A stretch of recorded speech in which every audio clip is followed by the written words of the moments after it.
L'audience du 14 mai est maintenant ouverte. Veuillez vous asseoir. Donc, identification des parties pour les fins de l'enregistrement, s'il vous plaît. Bonjour, Simon Tremblay pour la commission. Bonjour, Guy Cuité pour la commission. Bonjour, M. le commissaire. Sébastien Langlois, avocat pour la Société d'assurance automobile du Québec. Bonjour tout le monde. Bonjour, M. le commissaire. Audrey Gagnon de chez Langlois, avocat pour la Société également. Bonjour, Monsieur le commissaire. Edith Geneviève Gillasson pour la Société. Bonjour, Patricia Blair pour le procureur général du Québec.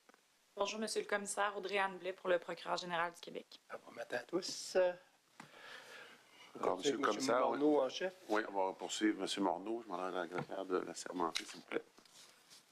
Vous affirmez solennellement de dire la vérité et toute la vérité. Dites « je l'affirme ». Votre nom et occupation. Merci. Votre témoin. Merci, Mme la greffière. Donc, bonjour, M. Morneau.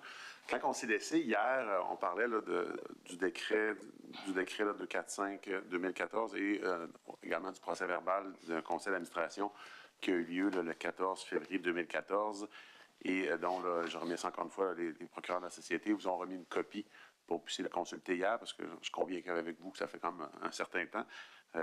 Donc, est-ce que vous avez eu l'occasion de consulter le procès verbal hier? Oui. Est-ce que vous êtes...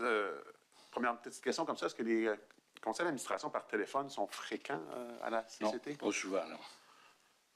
Puis, comme je l'ai expliqué hier, la règle générale, c'est quand on a à approuver un document dans un délai bien précis, exemple le rapport annuel que je donnais hier. Alors, comme ça tombe entre deux séances du conseil, on fait une séance téléphonique. Mais c'est plutôt rare. Je n'aime pas ce genre de conseil d'administration-là. Puis, est-ce que ça vous a rafraîchi la mémoire de consulter le procès verbal hier? Oui. Est-ce que vous pouvez nous expliquer le contexte de cette réunion-là? Bien, comme je vous le dis, les officiers de la Société ont discuté avec le Conseil du Trésor sur les mécanismes de gouvernance mis en place pour la gestion du projet à la SAC. Et les gens du Trésor et le directeur principal de l'information étaient plutôt d'accord pour dire que... Objection. Pardon? Je vais m'objecter, Monsieur le commissaire. Je voudrais prévenir que toute réponse du témoin ne peut pas divulguer d'informations qui est couverte par un privilège d'intérêt public, c'est-à-dire tout ce qui entoure les documents destinés au Conseil du Trésor, les discussions en amont des décisions du Conseil du Trésor. Par contre, pour faciliter les travaux de la commission, je propose que ce sujet soit évité dans le cadre du témoignage de M. Morneau et qu'on en discute ultérieurement.